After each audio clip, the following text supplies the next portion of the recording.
मित्रों नमस्कार। आज मैं आप लोगों को अपनी लिखी एक बहुत ही प्रिय कविता सुनाने वाला हूँ।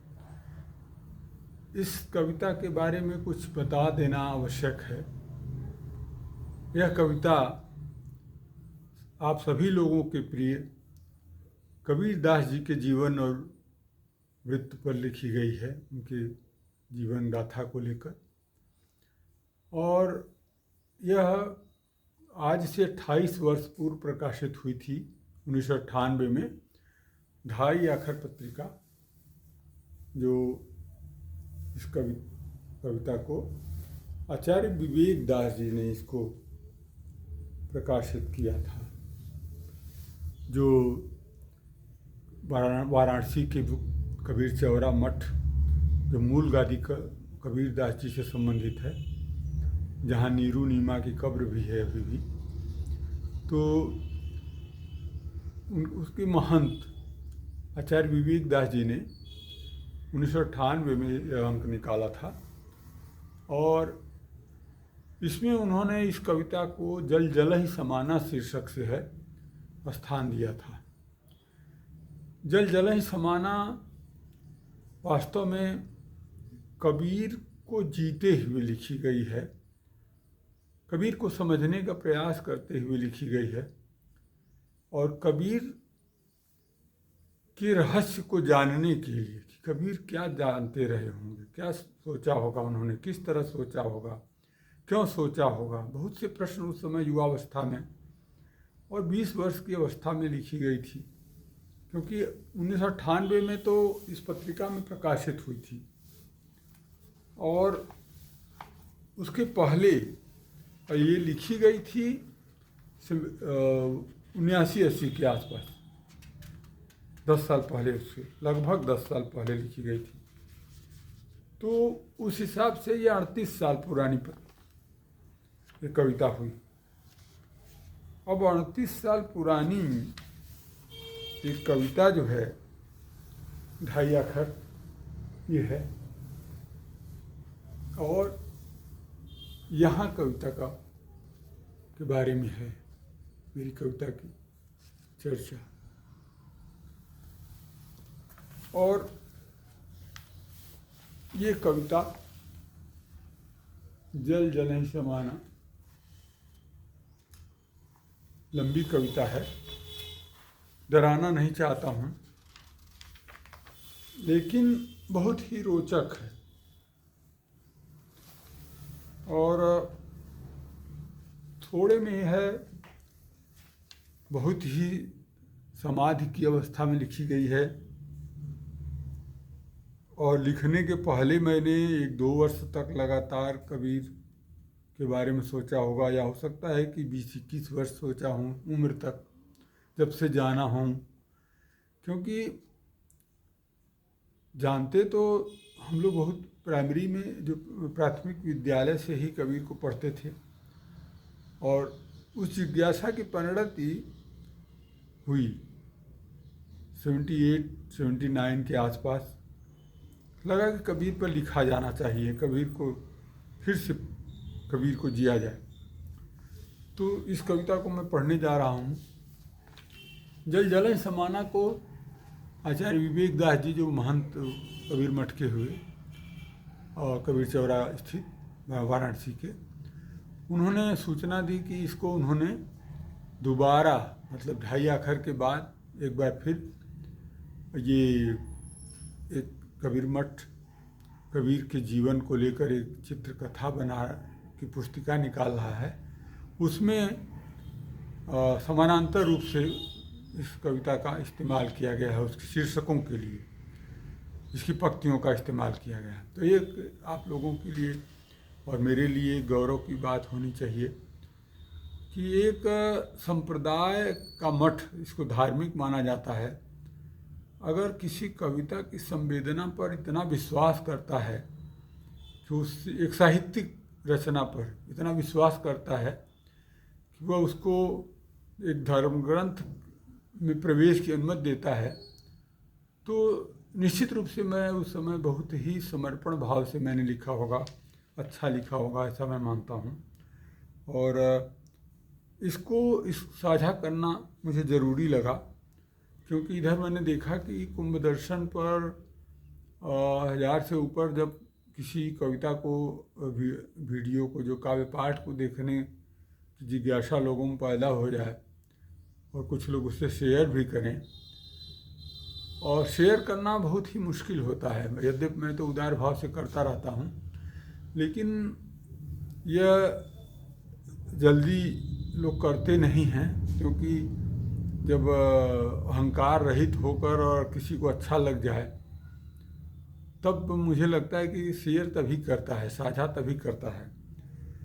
तो इसको मैं पढ़ना चाहूँगा, अगर मत दीजिए इस कविता को। युवावस्था नहीं है, लेकिन इस कविता को पढ़ने के लिए मैं चश्मा लगाना इसलिए पसंद करूँगा कि इससे हो सकता है कि मैं और प्रबुद्ध लगूं और मेरे लिए और पढ़ना आसान हो। धरती बाँझ थी, जल जल ही समाना कविता कबीर दास जी के जीवन पर लिखी गई। लिखने वाला मैं यानी राम प्रकाश कुशवाहा पढ़ रहा हूँ अब। धरती बाँझ थी और आसमान निरर्थक, धरती बाँझ थी और आसमान निरर्थक, निसंतान था पिता अपने पुत्र के बिना। ये दो पंक्तियाँ हैं, प्रतीकात्मक हैं, क्योंकि मैं कोशिश करूँगा कि मैं अपनी भावनाओं को भी साथ साथ रखता चलूँ। धरती बाँझ थी, जब मानव जाति तो हमेशा रहती है, लेकिन कभी कभी कुछ विरल प्रतिभाएं सुपुत्र पैदा होते मानव जाति में। कबीर को मैं उसमें से एक मानता हूँ। और अगर वैसी उर्वर प्रतिभा को दोबारा पृथ्वी नहीं पैदा कर पा रही है, मानव जाति नहीं पैदा कर पा रही है, तो वो बंध्या होने के समान है। तो धरती बाँझ थी, यह भाव का सूचक है कि उनकी तरह का नहीं था। और आसमान निरर्थक, आसमान यहाँ पिता का, परमात्मा का भी सूचक है। और क्योंकि ऊपर से देखता है, धरती और आसमान दोनों के बीच में ही सृष्टि माना गया है। और सूर्य भी उसमें है, आसमान में चंद्रमा भी है, सभी ग्रह नक्षत्र हैं। तो धरती जिस आज विज्ञान युग में हम देखें तो धरती की तरह ही आसमान भी महत्वपूर्ण है। अंतरिक्ष में ही पृथ्वी है, इसलिए जो महत्व धरती को था, धरती को धारण करने वाला आसमान है, अंतरिक्ष है, तो वह स्थान अब आसमान को प्राप्त हो गया है। तो इसको देखते हुए धरती बाँझ थी और आसमान निरर्थक। निरर्थक का मतलब है कि निरुद्देश्य अर्थहीन जीवन, परमात्मा भी अपने सृजन से संतुष्ट रहा होगा, तभी उसने ऐसा पैदा किया होगा। तो निरर्थकता बोध कि हम क्या बनाए चले जा रहे हैं। निसंतान था पिता, वही उसको बढ़ाया गया है, आसमान पिता है परमात्मा। निसंतान था पिता अपने पुत्र के बिना, एक योग्य पुत्र के बिना, एक योग्य प्रतिनिधि के बिना। परमात्मा भी निरुद्देश्य था, प्रकृति भी निरुद्देश्य थी, मानव जाति भी थी, और उस नीरू नीमा तो थे ही। नीमा जो है धरती की तरह हैं, बंध्या थी, संतान नहीं थी उनको, और नीरू जो है पिता की तरह हैं। तो एक तो भौतिक पिता उनके ऐसे थे, दूसरा मानव जाति भी वैसी थी। ये दोनों को, इस कविता यहीं से शुरू होती है, थोड़ी बोझिल लग सकती है, लेकिन ये मुझे अच्छा लगा। धरती बाँझ थी और आसमान निरर्थक, निसंतान था पिता अपने पुत्र के बिना, प्रकृति विधवा थी। अब व्याख्या करने का प्रयास कविता में ही चल रहा है। प्रकृति विधवा थी और परम तत्व ओझल। प्रकृति विधवा थी, प्रकृति जो है बहुत पैदा नहीं कर पा रही थी, विधवा थी। अब यहाँ ध्यान दें, माना जाता है कि वो किसी, उनकी माता एक ब्राह्मणी विधवा थी, उनके गर्भ से पैदा हुए थे, उन्होंने लोकलाज के भय से इनको लहरतारा में फेंक दिया था। एक अवधारणा यह है। दूसरा यह है कि ये उतरे थे, अवतरण हुआ था लहरतारा के तालाब में, ताल में किसी पत्ते पर, कमल के पत्ते पर। और धार्मिक मत ये नहीं कहता कि ये किसी ब्राह्मणी के गर्भ से थे, किसी वो अवतरण मानता है इनका। तो प्रकृति विधवा थी। यहाँ दोनों किंवदंतियों को मैंने एक में मिला दिया है और उसको प्रयोग कर लिया है। प्रकृति विधवा थी और परम तत्व ओझल। परम तत्व मतलब पिता का पता नहीं, कौन पिता था, और प्रकृति विधवा थी। ये तो पता था कि माता इनका पुत्र था, कहीं न कहीं से ये चर्चा चली होगी और पता चला होगा कि उनका पुत्र था। प्रकृति विधवा थी और परम तत्व ओझल। तो यहाँ पर नीरू तो निसंतान, नीरू नीमा का तो निसंतान का पक्ष है, और जो माता थी उसके पिता का पता नहीं हो। और यहाँ परमात्मा जो है ओझल है, अदृश्य है, निराकार हैं भी कि नहीं हैं ये भी नहीं समझ में आ रहा था लोगों को। तब अंधकार की कोख में ज्योति की तरह वह उतरा। ज्योति, प्रकाश, जैसे प्रकाश उतरता है। कबीरदास जी आए, यहाँ उनका आना है। तब चेतना डूबी थी विचारों की जड़ता में। तब चेतना डूबी थी विचारों की जड़ता में और स्मृतियाँ जंगल में बदल गई थी। मनुष्य जात की जो स्मृति है पुराणों में, आख्यानों में, और क्या सच है क्या नहीं, किसका अनुकरण करें किसका नहीं, तरह तरह के निर्देश, तरह तरह के उपदेश। तब चेतना, तरह तरह के ग्रंथ, इतने ज़्यादा ग्रंथ कि किसको माने न किसको न माने। तब चेतना डूबी थी विचारों की जड़ता में। तब चेतना विचारों की जड़ता में, विचार भी एक दलदल की तरह, जब ढेर सारे विचार हो जाते हैं और उसमें निश्चय नहीं हो पाता कि सच क्या है, किधर जाएं, तो वे एक जड़ता, दलदल, या यह कहिए कि वह एक जलकुंभियों से पटे हुए तालाब की तरह उसकी स्थिति हो जाती है मस्तिष्क की, जिसमें वो कोई तैर नहीं सकता है ठीक से। तब चेतना डूबी थी विचारों की जड़ता में और स्मृतियाँ जंगल में बदल गई थी। स्मृतियाँ, यहाँ मनुस्मृति भी पहले हो चुकी है, यहाँ मेरा उद्देश्य मनुस्मृति से नहीं है। कवि वो स्मृतियाँ मतलब जो कुछ भी याद है, जो कुछ भी बताया जा रहा है, जो भी लोग जी रहा है, सभी जंगल की तरह था। कहाँ जाएं, किसे सच माने किसे न माने, तो इस तरह से है। अब आगे व्याख्या और है अगले बंद में, अगला पद। पोथियों पर मूर्खताएं छपी थी। पोथियों पर मूर्खताएं छपी थीं और ग्रंथों में षड्यंत्र। पोथियों पर मूर्खताएं छपी थीं और ग्रंथों में षड्यंत्र। कपटियों ने सारे प्रकाश को अपने पुत्रों वंशजों के लिए चुराकर बंद कर लिया था। कपटियों ने सारे प्रकाश को अपने पुत्रों वंशजों के लिए चुराकर बंद कर लिया था। यह इसलिए कहा जाता है कि इन्हीं स्मृतियों में, मनुस्मृति में लिखा है कि कोई श्लोक, मंत्र जो है शूद्र के कान में न पड़ जाए तो उसमें उसके कान में पिघला शीशा डाला जाए। इस तरह की जो मतलब वर्जनाएँ थीं कि सभी के लिए नहीं है यह मंत्र और सभी पात्र नहीं हैं।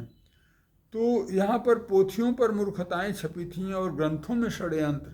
उसको ईमानदार नहीं थे लोग, और कपटियों ने जो कपट छिपाना चाहते थे, सारे प्रकाश को छिपाना चाहते थे, ज्ञान को छिपाना चाहते थे, अपने पुत्रों वंशजों के लिए चुराकर बंद कर लिया था कि वह दूसरा कोई उस वहाँ तक न पहुँच पाए। ज्ञान ऐश्वर्य के लिए था। ज्ञान किसके लिए था? ऐश्वर्य के लिए, अपना सुख सुविधा और उसका आनंद लेने के लिए। जिसके पास था वह उसकी मिल्कियत थी और संपत्ति थी। आगे, ज्ञान ऐश्वर्य के लिए था और ईश्वर व्यापारियों के लिए। ईश्वर के प्रायोजक और उसके जो अर्थ निवेश वाली लोग दोनों मिलकर प्रचार तो करते हैं, लेकिन वास्तविक आभासी ईश्वर का करते हैं। और मैं ये मानता हूँ कि कण कण में जीवन देखना, प्राणी प्राणी में परमात्मा के दर्शन करने वाला वो पशुपालक ही रहा होगा। और अगर ऐसा आदि शिव देख पाए तो इसलिए कि उन्होंने हाथी भी पाल रखा था, गणेश जी उनके पुत्र माने जाते हैं, पुत्र के समान पाल रखा था, कब उनको मिला। और ये भी कि वो बैल भी उन्होंने पाल रखा था, यहाँ तक कि सर्प भी पाल रखा था। और सर्प जो काटता है उसको कितने प्यार से रखा होगा। उन्होंने पहली बार देखा होगा कि पाल कर उसे अभ्यस्त किया जा सकता है, बिना क्रोध के उसको साथ जिया जा सकता है। तो अगर अहिंसक पशु और जंगली पशुओं को पालतू बनाने की विद्या, उसमें बैल भी है और नांदी का है और ये हाथी का है, और गणेश जी को पुत्र के समान पाला था, यही मैं मानता हूँ। और वो उसको एक पुत्र की हैसियत दी थी, और निश्चित रूप से कार्तिकेय पहले उनके पुत्र रहे होंगे और गणेश को उन्होंने दूसरा पुत्र कहा होगा। तो ऐसा मैं मानता हूँ। तो जो भी हो, आदि शिव जो हैं पहले पशुपालक हैं और अध्यात्म पुरुष हैं। तो ये देखना कि वह जो आत्मा के दर्शन, मनुष्य जो हमारी मनुष्य की विशेषताएं हैं वो अन्य प्राणियों में भी है, हाथी में भी है। और सिर धड़ आत्मा, यहाँ जो है धड़ आत्मा का प्रतीक है गणेश जी में, और मैं मानता हूँ ऐसा कि और सिर जो है मतलब उसका होना, हाथी के बच्चे को पुत्र के रूप में आचरण कराना, उसको इतना स्नेह देना कि वो पिता तुल्य हो जाए, पुत्र तुल्य हो जाए, तो इसलिए है।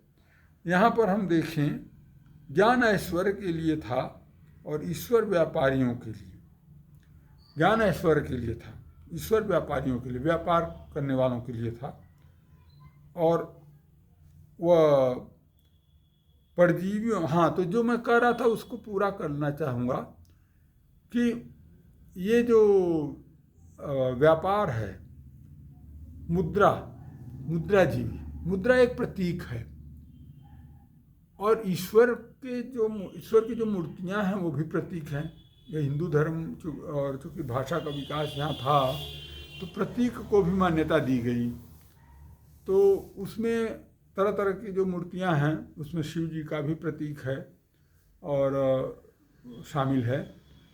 तो प्रतीकात्मक होना, मुद्रा का प्रतीकात्मक होना और धर्म का भी प्रतीकात्मक होना, ये बुद्धिमानी का तो सूचक है, भाषा के विकास का सूचक है। जब भाषा बहुत विकसित हो जाती है तब ये सब सच होने लगते हैं, अर्थ देने लगते हैं। और वैसे जो है, जो मूल संवेदना है, जैसा कि मैंने कहा कि पशुपालकों के पास, किसान जातियों के पास प्रकृति का प्रत्यक्ष, वो पौधों को पानी देना जानते हैं और उनमें उनको दर्शन होते हैं जीवित सत्ता का। तो जीवित सत्ता का प्रत्यक्ष अनुभव शहरी जनसंख्या या दूर के जो द्वितीय उत्पाद वाले हैं, मतलब कि जिनको बैठे बैठे मिल रहा है और खेत में जाने की ज़रूरत नहीं है, दूध मिल रहा है और वहाँ उनको गाय पालने की ज़रूरत नहीं है, गाय की सेवा की ज़रूरत नहीं है। तो ये दो अनुभूतियों में समाज बटा हुआ है। तो यहाँ ईश्वर व्यापारियों के लिए तो ये जो आभासी ईश्वर है, सृष्टि ईश्वर धार्मिकता की, तो उसको व्यापार से जोड़ा है मैंने। शहर, व्यापार यहाँ व्यापारी के अर्थ में शहरी लोग, शहर में रहने वाले। तो परजीवियों का सत्य याचना के लिए, परजीवियों का, अब धर्म के नाम पर याचना, और परजीवियों का सत्य, जो परजीवी हैं उनका सत्य याचना के लिए होता है। जैसे हमको मिल जाए, अधिक से अधिक दान मिल जाए, भिक्षा मिल जाए, और स्वार्थ, अधिक से अधिक कमाई हो। अध्यात्म, ईश्वर की आराधना सत्य के लिए, साक्षात्कार के लिए, आत्मसत्य के लिए, आध्यात्मिकता के लिए नहीं, बल्कि आराधना इसलिए कि मुझे अधिक से अधिक धन संपत्ति मिल जाए, संचय मिल जाए, परजीवियों का सत्य याचना के लिए मुल्ला का बांग और पंडा का पाथर, मुल्ला का बांग और पंडा का पाथर। मकड़ी जैसे अपने बुने जाल में, मकड़ी जैसे अपने बुने जाल में पुकारती है कीट, धर्म ग्रंथों के शब्द कटीली झाड़ियों में बदल गए थे। मकड़ी जैसे अपने बुने जाल में पुकारती है कीट, धर्म ग्रंथों के शब्द कटीली झाड़ियों में बदल गए थे, मारते हुए मनुष्य। धर्म ग्रंथों का उद्देश्य जो मनुष्यता का उद्धार था, मनुष्य के जीवन को ऊर्ध्वमुखी करना था, परिष्कृत करना था, वो मनुष्य को हीन ठहराने में उसका इस्तेमाल किया जाने लगा धर्म का। तो यहाँ है कि मुल्ला का बांग और पंडा का पाथर, और मकड़ी जैसे अपने बुने जाल में पुकारती है कीट। मकड़ी जो है कीड़ों को पहले जाल बुनती है, उसमें कीड़ों को फंसाती है। धर्म ग्रंथों के शब्द कटीली झाड़ियों में बदल गए थे, मारते हुए मनुष्य। जिन्हें कहा जा सकता है नीच, जिन्हें कहा जा सकता है नीच, कहा जाएगा। बाझिन को बाँच कि दुखों का दुख, दुखी का दुख सुखी के सुख का विषय है। समाज पर ये कविता आ गई है, पहुंच गई है। समाज का परिदृश्य यह है कि वह जिन्हें नीच कह सकती है किसी प्रकार, वो इसलिए नीच कहेगी कि उसके दुखी होने से, दुखी का दुख, उसको अपमानित करके उससे दुखी का दुख सुखी के सुख का विषय है। उसको सापेक्ष सुख की प्राप्ति होती है कि ये तो नीच है, ये तो दुखी है, और जिन्हें कहा जा सकता है नीच, कहा जाएगा। तो उनको कहने से कोई रोका नहीं जा सकता। बाझिन को बाज, जिसको पुत्र हुआ है वो कहीं बताया, सबसे पहले बताएगी कि देखो इसको पुत्र नहीं हुआ है, इसको संतान नहीं हुई है, पुत्री नहीं हुई है, निसंतान है। तो यहाँ बाझिन को बाँच कहा जाएगा कि दुखी का दुख, दुखी जो है उसका दुख जो है सुखी के सुख का विषय है। उसको लगता है कि मैं उससे बेहतर हूँ और उसको आत्मतुष्टि मिलती है। तो इस तरह से निपुति का दुख, जो पुत्रहीन है, संतानहीन है, उसका दुख। गोद भरी माँओं की खुशी, जब पतन हो जाता है, संस्कारहीन अशिष्ट जब सभ्यता होती है, तो लगभग यही होता है कि गोद भरी माँओं की खुशी हुआ ऐसा कि जो संतानहीन है उसका दुख जो है वो खुशी स्त्रियों को, कुछ स्त्रियों के लिए खुशी का विषय हो जाता है कि मेरे साथ ऐसा नहीं हुआ। अब ऐसे विपरीत में कबीर पहुँचते हैं जहाँ उतरा वह परम विवेक। इस पर ध्यान दिया जाए, इस शब्द पर, उतरा वह परम विवेक। जीवन जो सारे ब्रह्मांड के गर्भ से अभी अभी फूटा हुआ, उतरा वह परम विवेक। यहाँ पर कबीर पर जब चिंतन कर रहा था तो कबीर ब्राह्मणवादी परंपरा में नहीं आते हैं, सनातनी परंपरा में नहीं आते हैं। वो क्रांतिकारी कवि हैं, चिंतक हैं, त्रिकालदर्शी कवि हैं। आज ये बुद्धिजीवियों को बहुत प्रिय हैं, प्रगतिशील बुद्धिजीवियों को आज भी, और उनका विस्तार हुआ है। और उन्हीं की परंपरा में फिर गुरु नानक देव भी आते हैं। तो पहले कवि संत मत के प्रवर्तक कबीर दास जी माने जाते हैं, उसके बाद उसको विकसित करते हैं गुरु नानक देव जी। तो उनका महत्व है, संत मत के प्रवर्तक हैं। लेकिन इसमें जो है साधना और अध्यात्म और योग में यह नहीं कहा जाता कि अवतार हुआ है, कोई सीधा सीधा ऊपर से आ गया है। चित्त पर बुद्ध जैसे थे तो बुद्ध पहले वैसे नहीं थे। रामचंद्र जी के बारे में कहा जाता है कि वो पहले से ही ईश्वर मानकर उनको बुलाया गया था। लेकिन बुद्ध को बड़े होने के बाद ज्ञान प्राप्त हुआ और बुद्धत्व की प्राप्ति हुई। तो उसी प्रकार जो है अवतार बाद में माना गया, उनको माना गया कि बुद्ध भी अवतार हैं। तो यहाँ पर अवतारवाद का नकार करके ये माना गया है, एक नई अवधारणा दी गई है कि परम विवेक है परमात्मा, या उसका ज्ञान, या जो बुद्धत्व है जिसे कहते हैं, ये परम विवेक है सबसे। और इस विवेक की सराहना श्री कृष्ण जी ने गीता भगवद गीता में भी की है। और प्रज्ञा, तो उतरा वह परम विवेक। परम विवेक, इससे ऊंचा विवेक नहीं हो सकता, और क्योंकि वह जीवन का विवेक है, जीवन को परिष्कृत करने वाला, परिमार्जित करने वाला विवेक है, सर्वोत्तम विवेक है। और वह कबीर दास में उतरा वह परम विवेक। जीवन जो सारे ब्रह्मांड के गर्भ से, जीवन ज्यों था, जीवन ज्यों सारे ब्रह्मांड के गर्भ से अभी अभी फूटा हुआ, निर्विकार अनाम पवित्र निस्सीम सागर शिशु। निर्विकार, जिसमें कोई विकार ना हो, अनाम, जिसका कोई नाम ना हो, पवित्र, निस्सीम, जिसकी कोई सीमा नहीं हो, एक सागर के समान शिशु। यहाँ पर हैसियत जो है, पुत्र की हैसियत पिता की हैसियत से देखी जाती है। लेकिन अगर कोई ऐसा पुत्र हो जिसके बारे में पहले से हम कह ही नहीं सकें कि ये कौन है, रहस्यमय है, तो कबीर को यह रहस्यमयता प्राप्त थी। कहाँ तक वो जा सकते थे? वो अपने को यह भी नहीं कह सकते थे कि मैं इतना ही हूँ, इसी का पुत्र हूँ, और मेरा पिता छोटा है, एक साधारण सा व्यक्ति है। तो एक तो असाधारण थे, दूसरा यह है कि उनको ऐसी कोई विरासत नहीं मिली थी। तो निर्विकार, एक तो निर्विकार हैं, बिना विकार के हैं, उनका कोई नाम अभी नहीं है शिशु का। किसी वैसे तो किसी शिशु का नाम नहीं होता, लेकिन माता पिता रख देते हैं, कई बार पहले से सोचे रहते हैं। पवित्र और निसीम सागर शिशु, समुद्र के समान शिशु, आदिम मूल तत्व की तरह, आदिम मूल तत्व की तरह, अनंत की ओर से, जैसे अनंत का ही प्रतिनिधि हो, बंधी और अनुर्वर मानव जाति के लिए। बंधी और अनुर्वर, जो उपजाऊ नहीं थी, बाँझ हो चुकी थी, उपज अपना खो चुकी थी, उर्वरा शक्ति जो खो चुकी थी, ऐसी मानव जाति के लिए एक उपहार की तरह आया। आदिम मूल तत्व जैसे आ गया हो, विलुप्त हो चुका हो जो। तालाब में जैसे खिलता है कमल, तालाब में जैसे खिलता है कमल, शिशु मिला वह नीरू को अपूर्व।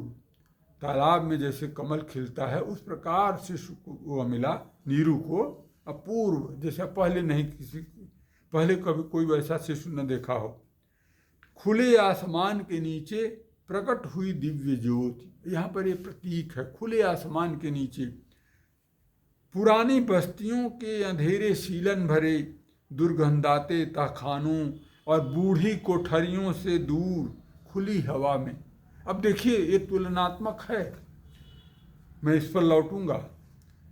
जंगल सी अनछुई अबोध पवित्र अनायास, जंगल सी अनछुई अबोध पवित्र अनायास और अनायास। तालाब में जैसे खिलता है कमल, कमल अध्यात्म के लिए बहुत प्रिय माना जाता है, आध्यात्मिकता के लिए, और कमल के तालाब में शिशु मिला वह नीरू को अपूर्व मिला, ये तो ठीक है। खुले आसमान के नीचे देखिए, चूँकि वो एक क्रांति के नई विद्या के प्रवर्तक हैं, नए ज्ञान के प्रवर्तक आगे होने वाले हैं, तो अब ये संयोग है कि वो जन्म उनका होता है कहाँ? पुरानी बस्तियों के अंधेरे शीलन भरे। आमतौर पर बच्चे कहाँ उद्भव माने जाते हैं कि एक प्रसूति गृह होता है गांव में, शहरों में भी एक कमरा होता था सुरक्षित, और जिसमें बाहरी हवा वगैरह नहीं जाए, और उसको औषधियों से धूम्र वगैरह वहाँ करके वहाँ के बैक्टीरिया वगैरह भगा दिए जाते थे, और उसको जो है वहाँ पर प्रसूति गृह उसे बनाया जाता था, बाहरी हवा न लगे, बच्चे को कोई, वह कुछ दिन तक उसको रखा जाता था उसमें। आईसीयू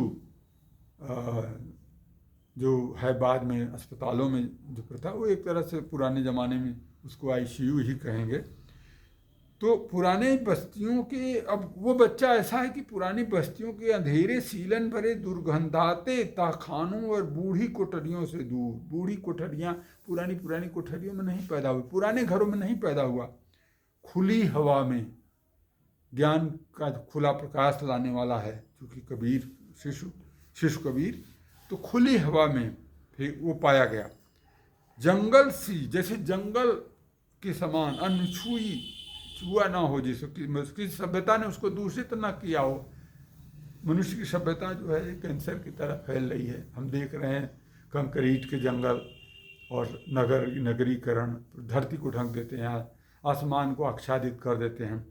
तो जंगल पवित्रता की सूचक है मेरी दृष्टि में। अब जब उसको काट कर आदमी बसा देता है, संक्रमित कर देता है, तो एक संक्रमण है। आज जो है पहाड़ भी अपने मूल स्वरूप में नहीं रह गए हैं, जंगल भी अपने मूल स्वरूप में नहीं रह गया। तो अबोध, पवित्र और अनायास मिला कबीर की यहाँ स्वागत की तैयारी। और ये वहाँ जहाँ पाया जाता है उसमें भी संकेत छिपे हुए हैं, जैसा कि आप इस कविता आपको दिखाती है। तुलनात्मक रूप से हम जो रूढ़िवाद का शिशु होगा, रूढ़िवाद में पालित पोषित होने वाला, वो बंद में सीलन दुर्गंधाते कोठरियों में जन्म लेता है, और जो खुली हवा में है कबीर ज्ञान के और प्रकाश के, सूर्य के रोशनी में वो पाए गए, धूप में पाए गए, खुली हवा में पाए गए। और वो किसी कमरे में मनुष्य के द्वारा किसी सभ्यता से बाहर की एक उपलब्धि थी, जो सभ्यता दे रही थी, ज्ञान दे रही थी, जो संस्कार दे रही थी, उससे बाहर की। इसलिए इसे जंगल कहा गया है, प्रकृति जो अभी छेड़छाड़ से बची हुई है। किसका जीवन है यह? अब यहाँ वास्तविक जीवन में तो नीरू ने कहा होगा कि किसका पुत्र है यह, किसका बेटा है भाई, यहाँ किसने फेंक दिया। लेकिन यहाँ पर कविता और कवि जो है उसको न कह के किसका जीवन है यह, एक बड़ी सत्ता, जीवन एक बड़ी सत्ता है। किसी का बेटा तो व्यक्तिगत हुआ, लेकिन जीवन एक सबके पास है, एक ज़्यादा बृहत्तर अवधारणा है, सच है। तो चूंकि सच का प्रतिनिधि है तो इसलिए उसके लिए ये काव्यात्मक पंक्ति है, इसका एक उद्देश्य है। किसका जीवन है यह, सोचा नीरू ने सोचा कि किसका जीवन है ये किसने यहाँ फेंक दिया है, किसका जीवन है ये। और उसके लिए महत्वपूर्ण था क्योंकि वह निसंतान था, इसलिए वह किसका जीवन है यह फिर दोबारा पूछा, क्योंकि ऐसे उठाने के पहले वो चाहता रहा होगा सुनिश्चित कर लेना कि कोई मना तो नहीं कर रहा है, कोई यहाँ रख तो नहीं दिया है। तो किसका जीवन है यह पूछा नीरू ने बार बार, कि अगल बगल कोई है तो नहीं, कोई हो तो फिर वो बताए कि मैंने बच्चे को लिटा रखा है। उसकी सारी प्रतिध्वनियाँ उस तक ही लौट आईं, उसी तक लौट आईं, यह मेरे लिए है। उसने आसमान की ओर कृतज्ञता से भरे अपने दोनों हाथ उठाए, यह मेरे लिए। जब सुनिश्चित हो गया कि अगल बगल कोई नहीं है, ये फेंका गया है या छोड़ दिया गया, त्याग दिया गया है और लावारिस इसको कह सकते हैं, सुनिश्चित हो गया, तो फिर उसने इसको ईश्वर की ओर से माना, प्रकृति की ओर से। उसने आसमान की ओर कृतज्ञता से भरे अपने दोनों हाथ उठाए और यह मेरे लिए है, और कहा कि यह मेरे लिए है, और झुक गया धरती की ओर उठाने के लिए एक अपूर्व दिव्य शिशु को उसने उठाने के लिए झुक गया। जब आश्वस्त हो गया कि यह जो है किसी, इसका कोई दावेदार नहीं है कोई, तो उसने इसको स्वीकार किया और माना कि यह परमात्मा की ओर से है, प्रकृति की ओर से, धरती की ओर से। जो कि अब यहाँ पर थोड़ी आध्यात्मिक सूत्र पंक्तियाँ आती हैं, सूक्तियाँ, जो किसी का नहीं है सबका है। एकदम अद्भुत है ये, अजीब बात है। कृष्ण 2 माँओं के पुत्र हैं, एक पुत्र जो है, एक देवकी, एक यशोदा। यशोदा पालती हैं, देवकी के पुत्र हैं। न देवकी अपना पूरी तरह कह सकती हैं कृष्ण को, और न यशोदा कह सकती हैं, और साझा है। और इस तरह से वो सामाजिक शिशु है, और पूरा गांव अपना मानता है कि मेरा शिशु है, पालता है, सुरक्षा देता है।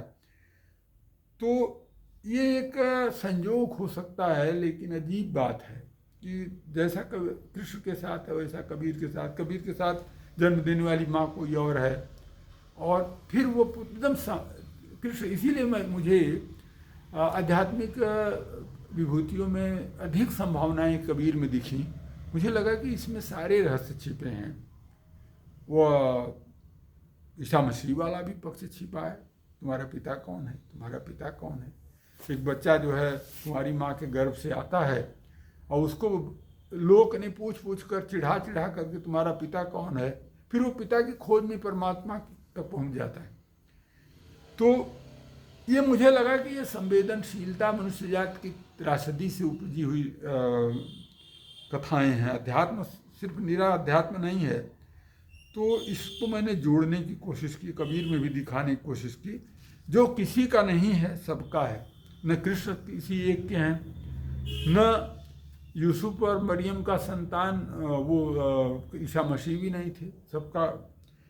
और मोहम्मद साहब के खुद पिताजी चले गए थे और माँ भी चली गई थी, वो भी पाले गए दूसरों के द्वारा। तो वो एक पूरे कबीले के या पूरी वो कौम के वो है, तो वो एक अलग तरह से सामाजिकता विकसित हुई है इन शिशुओं में। ये जो आध्यात्मिक शिशु हैं, जी 3-4 जो मेरी नज़र में आते हैं। और अगर मैं इस बात को थोड़ा और बढ़ाऊं तो राम के यहाँ देखें, राम के साथ क्या होता है कि वो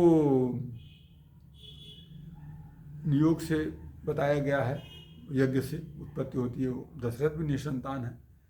अगर वो किसी ऋषि की वास्तविक संतान रहे होंगे तो वो भी मतलब न दशरथ दावा कर सकते थे, न ऋषि दावा कर सकता था। तो इस तरह से ये एक अद्भुत है, एक सामाजिकता उनकी मूल में है। और जो किसी का नहीं है सबका है, ये पंक्ति उसी सबको देख कर मैंने इसमें डाली है। और इसको केवल आप कबीर तक सीमित न करें, ये कबीर से दूर तक जाती है। आध्यात्मिक महापुरुषों के साथ मुझे एक संयोग से दिखा कि इस तरह क्यों दिख रहा है। उठाने के लिए जो किसी का नहीं है सबका है, आसमान ने कहा। तो क्योंकि वहाँ कोई मनुष्य नहीं है दूसरा, जो भी छोड़ना था छोड़ कर जा चुके हैं कबीर को। तो आसमान ने कहा, क्या कहा आसमान ने? जो किसी का नहीं है सबका है, किसी एक का नहीं है। ये व्यक्तिगत संपत्ति नहीं है, ये व्यक्तिगत जीवन नहीं है। जीवन भी पिता पुत्र अपनी विरासत में करके, ज़्यादातर लोग तो विरासती होते हैं और उसी में उनका जीवन चला जाता है। मेरी धरती पर जो भी जन्मा है मेरा है, मेरी ओर से है। मेरी धरती पर जो भी जन्मा है मेरा है, मेरी ओर से है। यहाँ देखिए, ये पंक्तियाँ मैं बहुत ही प्रिय, बहुत दिनों तक मुझे रहीं। विरासत है, प्रतिनिधि है संपूर्ण अस्तित्व का, दोहराया ब्रह्मांड ने बार बार। जो किसी का नहीं है सबका है। आसमान ने कहा, मेरी धरती पर जो भी जन्मा है मेरा है, मेरी ओर से है। विरासत है, प्रतिनिधि है संपूर्ण अस्तित्व का, दोहराया ब्रह्मांड ने बार बार।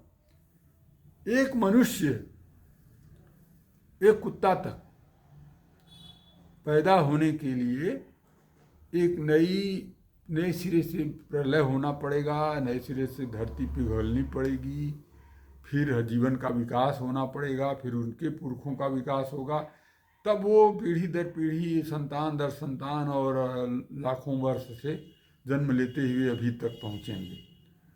और वो एक मनुष्य भी इसी तरह, जिसको आप गाली दे रहे हैं, जिसको आप हेय समझ रहे हैं, उसको बनने में कितना समय लगेगा।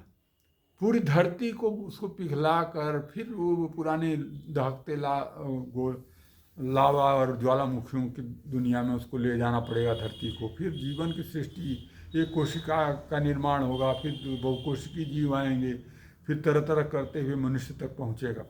तो एक साधारण सा जीवन नहीं है मनुष्य का।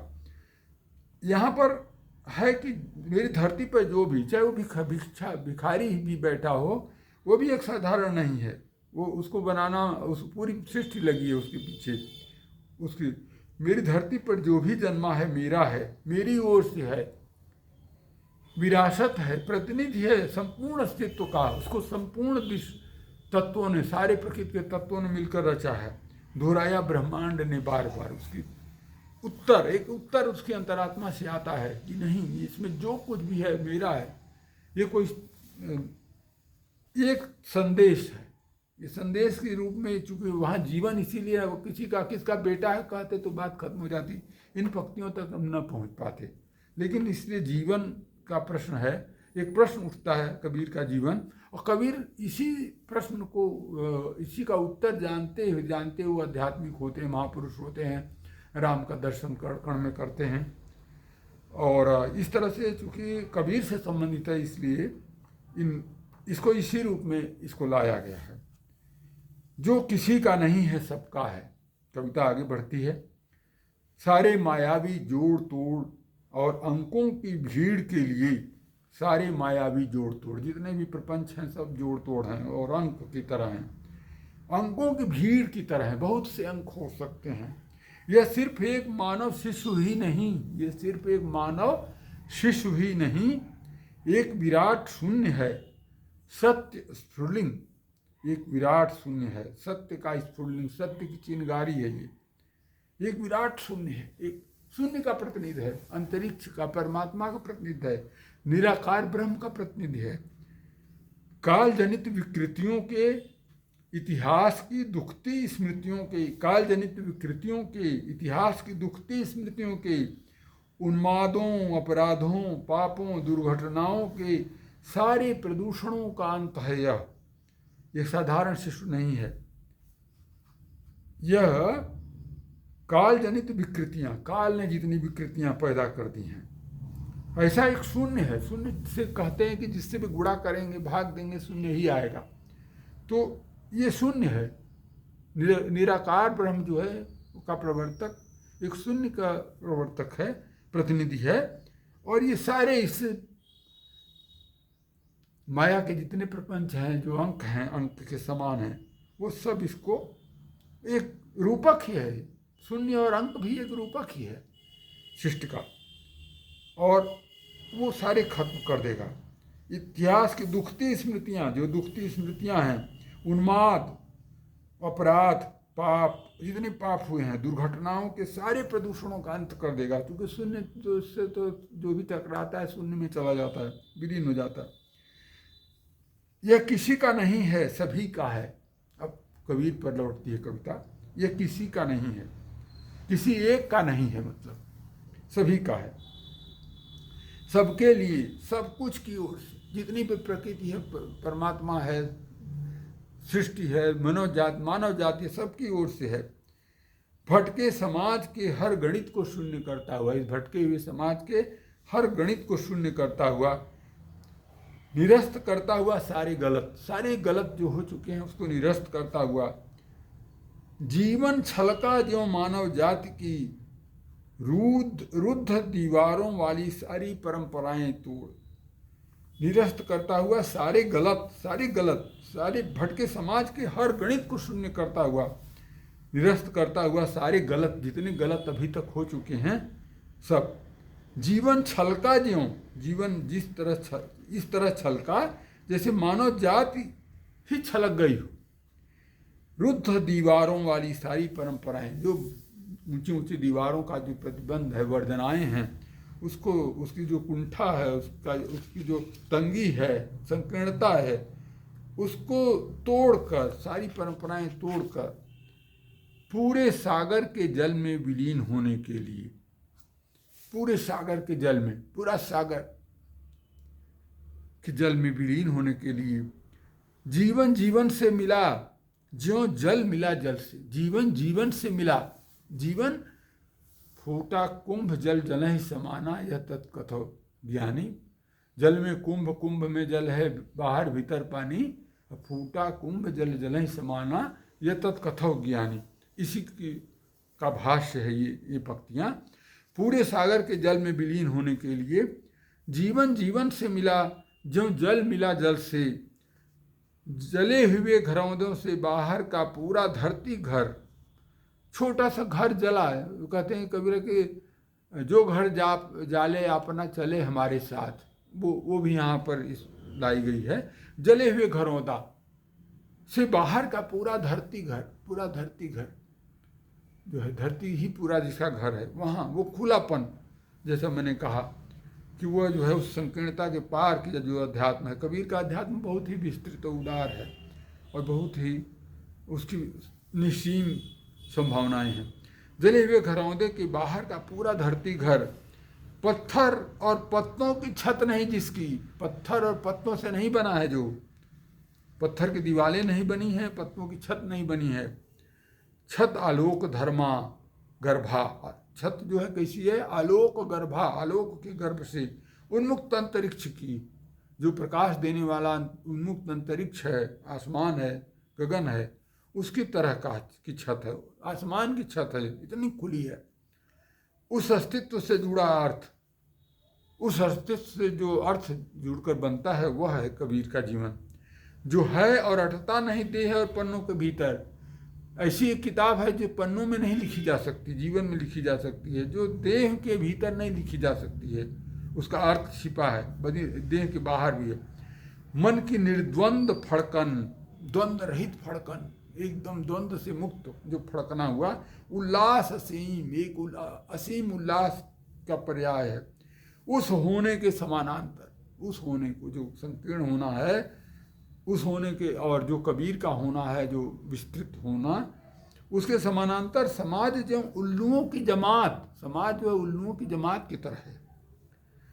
अंधेरे खोहों में छुपी हुई, अंधेरे खोहों में छुपी हुई, अंधेरे खोह में जैसे छुपे रहते हैं, या उल्टे लटके चमगादड़ों की फौज, जैसे उल्टा लटक के उल्टा देखते हैं समाज को, और पूरी दुनिया उल्टी नजर आती है।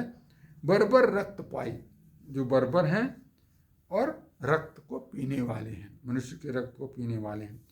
मैं इसको देर तक पूरी कविता में सुनाने से, चूँकि अगला प्रसंग कबीर का बढ़ता है, बदलता है, तो मुझे लगता है कि कहीं ज़्यादा ना हो जाए, मैं डर रहा हूँ। और ऐसा लगता है कि कहीं मैं सुनाते चला जाऊँ, फिर आपको लगे कि बहुत ज़्यादा हो गया, हट भी नहीं रहे हैं, जाने भी नहीं दे रहे हैं। और तो इस कविता का मैं पाठ आज यहीं रोक कर मैं सोच रहा हूँ कि इसको श्रृंखलाबद्ध, क्योंकि मैं उससे फिर जो बोल बीच बीच में जो मैं इसकी व्याख्या कर पा रहा हूँ, अपने अनुभवों को साझा कर रहा हूँ, उस कविता के पीछे निर्मित मनस्थिति की जो चर्चा कर रहा हूँ, वो मैं नहीं कर पाऊँगा अगर मैं एक ही साथ पढ़ा तो उसको निश्चित रूप से आप लोगों को बिना गाइड के जैसे घुमा दिया जाए किसी किला को, और आपको पता नहीं चले कि कहाँ रुकना है, कहाँ अच्छी चीज़ है, कहाँ ऐतिहासिक चीज़ है, कहाँ क्या घटना घटी है, तो लगभग वही स्थिति होगी। तो इसको देखते हुए मैं आज का जो जलजल ही समाना, जिस कविता को कबीर मठ ने गोद ले लिया है एक तरह से, और 2.5 अक्षर में लिया पहले, उसके बाद एक चित्र पुस्तक जारी किया उनके जीवन वृत्त पर, उसमें प्रयोग किया है कबीर मठ ने आचार्य विवेकदास जी के अनुसार। कभी मैं गया नहीं हूँ, तब से जाने वाला हूँ लेने, और ले आऊँगा किसी दिन और आपको दिखाऊँगा। और लेकिन उस कविता को चूँकि देखिए, जब मैं लिख रहा था तो मैंने अपने लिए लिखा था, मैं अपने में जो जिस तरह सोच रहा था, जिस तरह कबीर एक बच्चे को देख रहा था, तो मुझे लगा कि यार इसी संवेदना में वो आध्यात्मिकता छिपी हुई है इस बच्चे के जीवन में। और उनकी किताबों में, कबीर ग्रंथावली में उतनी चीज़ें नहीं छिपी, उसमें मुझे लगा कि इसमें उलझ गया है। वहाँ तक हमको असली कबीर के पास जाना पड़ेगा, और वहाँ से देखा जाएगा तब कबीर दिखेंगे, कबीर की संवेदना दिखेगी, कबीर का होना दिखेगा, और कबीर की निर्मित दिखेगी। और बाहर से जो है उनके श्लोकों में भटकने पर तो अलग अलग श्लोकों के विषय अलग अलग हैं, शायद हम कबीर को न समझ पाएँ। तो यहीं पर हम याद करें कि उल्टे लटके चमगादड़ों की फौज, समाज और बर्बर रक्त पाई, और यहीं पर मैं आज रोक रहा हूँ। और इसके आगे मैं दूसरी श्रृंखला या दूसरे दिन इस पर मैं हम चर्चा करेंगे इस कविता, क्योंकि कई रोमांचक स्थल हैं और आपको इसलिए अच्छा लगेगा कि आप सारे कबीर के जीवन वृत्त को जानते हैं, लेकिन उसको कविता में जब रूपांतरित हुआ है तो वो एक नई चीज़ नए रूप में हुआ है और वह जो है वही देखने पर शायद आपको आनंद आएगा और वहाँ तक शायद आपको पहुँचना अच्छा लगेगा। तो यही सोचकर मैं आज यहीं पर इसको विराम देता हूँ और धन्यवाद। हम फिर मिलेंगे। नमस्कार।